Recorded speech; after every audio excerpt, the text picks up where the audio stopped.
Hello, Star! Welcome to another fun class.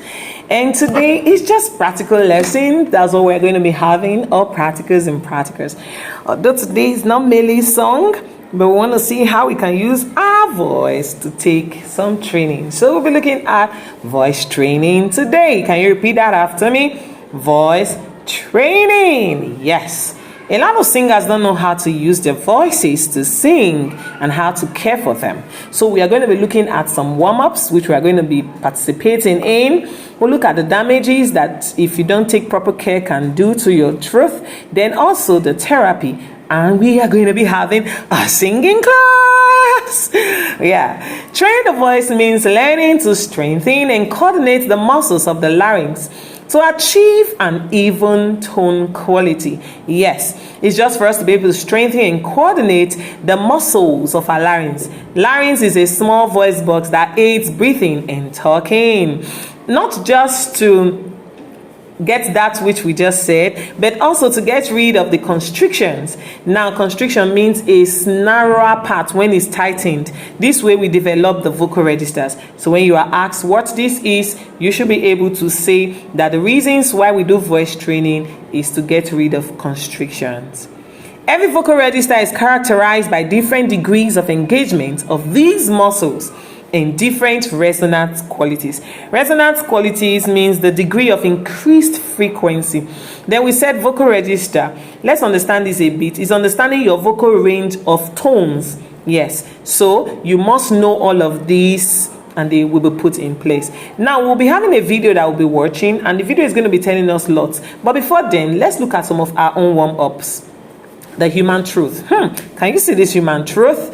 All right, this is where you have your voice box, which is your windpipe. We have the tongue, the epiglottis, we have the trachea, we have the vocal cord to the left and right, then we have the back.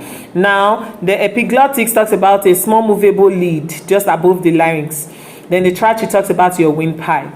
Okay, let's look at some warm-up. Humming. So you can warm your voice up really quickly by humming because it keeps the air trapped inside your instrument. Now we have elevator slide. You use the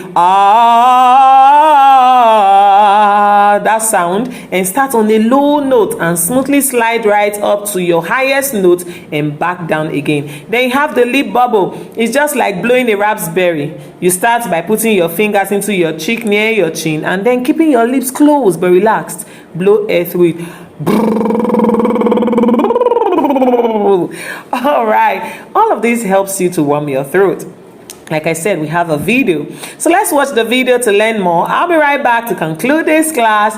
Just enjoy. I'm Stephanie from Take Lessons, and I'll be talking about vocal warm-ups. The first question I normally get is, when should you do vocal warm-ups? The answer is always. Reason being is you have to consider yourself an athlete when you sing. You're using muscles that require loosening before you actually produce the sounds that you're trying to produce.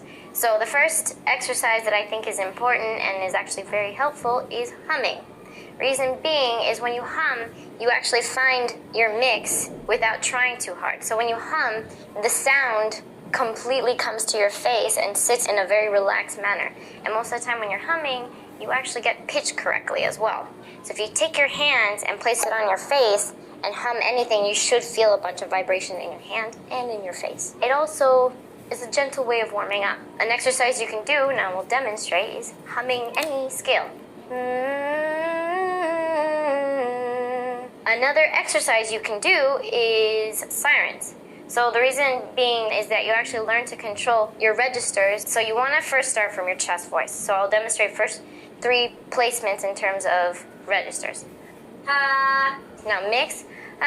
So kind of like in your talking area. Now head voice. All the way up here above your head.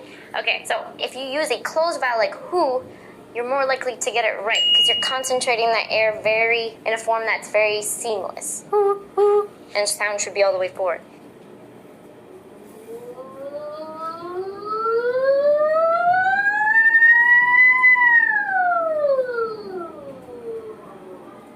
I'll do it one more times, from chest to mix to head.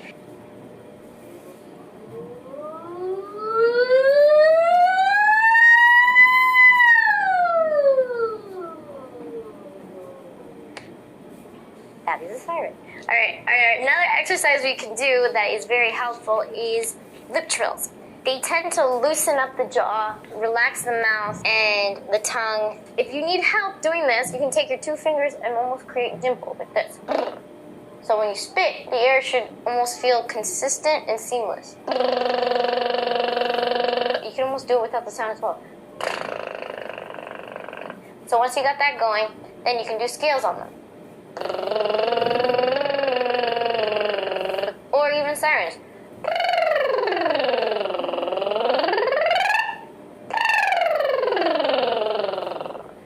Another exercise we can do is perfecting the way you deliver air, or the airflow. You should have good control of your air, and a lot of times the problems happen because you're not controlling how to manage the air when you release it. So it's learning to deliver the right amount in a very relaxed manner. So one thing you can do is take your hands, your thumbs, you want them on the back of your back and around your rib cage, and your hand, the front of your hand should be around your stomach and your rib cage. So when you breathe, you should feel your stomach widen, your sides widen, and your back expanding. So it's almost like a 360 breath. So an exercise you can do to manage your air and see improvement is take note of how many times you can extend that hissing that you release with the air for an extensive time. Between 35 to 45 seconds is a good amount. Anything below that, you need to work on it. So you take your hands, breathe in low,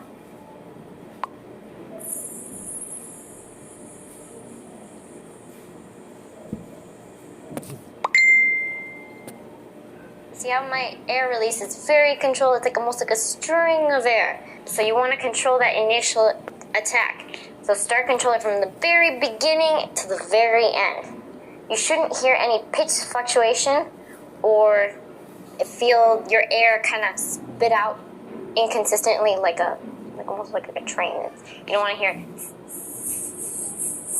and your body shouldn't do this.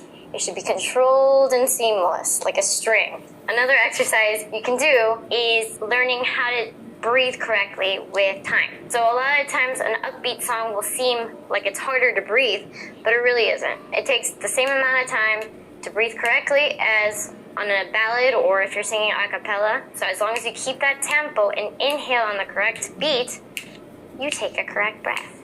One thing you can do is give yourself some time, do a 4-4 count, inhale for 4 counts, hold it in for 4 counts, release it for 16. Then do it for 3, hold it for 3, release for 16. Then 2, hold, release for 16, 1, hold, release. Another important exercise you need to learn to do is a vowel. So when you spit, the air should almost feel consistent and seamless.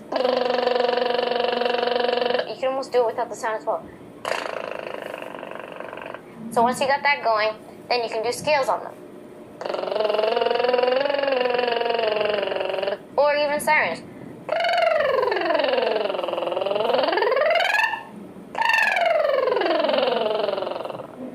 Another exercise we can do is perfecting the way you deliver air, or the airflow. You should have good control of your air, and a lot of times the problems happen because you're not controlling how to manage the air when you release it. So it's learning to deliver the right amount in a very relaxed manner. So one thing you can do is take your hands, your thumbs, you want them on the back of your back and around your rib cage, and your hand, the front of your hand should be around your stomach and your rib cage. So when you breathe, you should feel your stomach widen, your sides widen, and your back expanding. So it's almost like a 360 breath. So an exercise you can do to manage your air and see improvement is take note of how many times you can extend that hissing that you release with the air for an extensive time. Between 35 to 45 seconds is a good amount. Anything below that, you need to work on it. So you take your hands, breathe in low,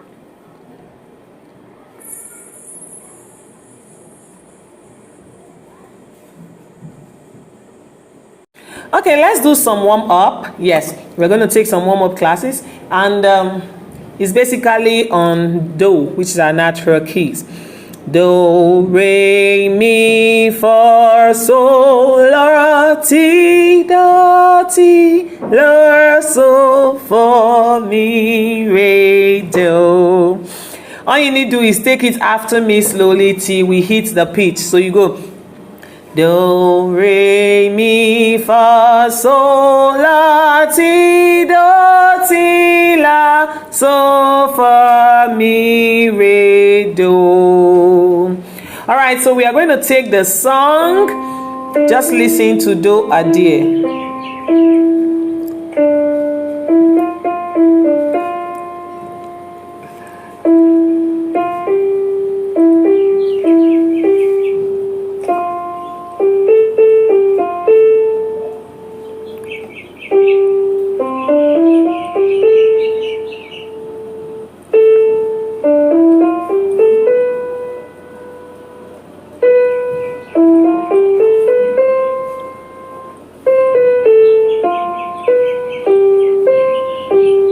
Let's go. Do, a, di, a, fi, me, di, re, a drop of golden sun. Me, a name I call myself. Fa, a long, long way to run. So, a needle pulling thread. La, a note to follow, so. I drink with jam and bread, and I will bring to the do.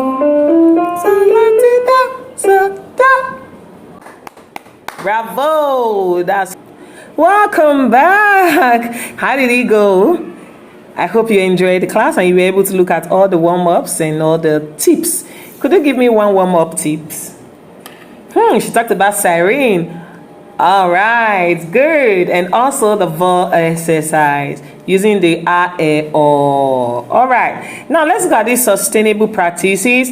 We're going to be having our singing time, which is in the class, and we're going to be doing a do, a dear. You're going to practice the song continuously even when you get back home until you're used to it. Do not fail to carry out some of the exercises in keeping your voice in check, and you'll be showing the entire class what you learned by imitation, because we said it's a practical class. So you're going to do the imitation for me and get your marks. All right, it's me, Stella Maris, your always tutor, who will always be here for you. I'm signing out now. Stay well, stay good. Goodbye. Always use your nose marks. COVID is real.